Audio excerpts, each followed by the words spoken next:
අපි අද පෙන්වන්නේ නවාර ඉංජිනේරින් අපේ ආයතනයෙන් ඉදිකිරීම් කටයුතු සිද්ධ කරනු ලැබුව තවත් නිවසක්.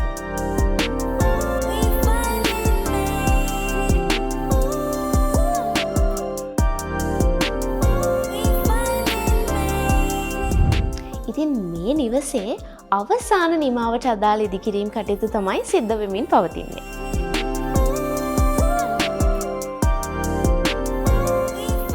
මේ නිවස දෙමහල් නිවසක් වුණත් අපේ සේවාදායකයාගේ අවශ්‍යතාවය පරිදි බිම් මහලේ ඉදිකිරීම් කටයුතු තමයි පළවෙනි අදියර යටතේ අපි නිමාවට පත් කරන්නේ.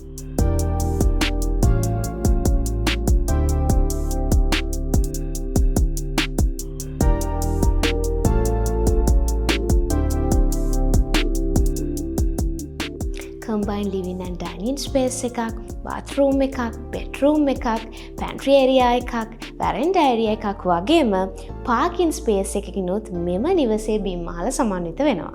ඉතින් ක්වොලිටි මැටීරියල් භාවිතා කරලා වෘත්තීමය ඉංජිනේරු අධීක්ෂණය යටතේ විශ්වාසවන්තව හොඳම විදිහට ඔයාගේ නිවසත් ඉදි කරවා ගන්න නවාරා ඉංජිනේරින් අපිට දැන්ම කතා කරන්න.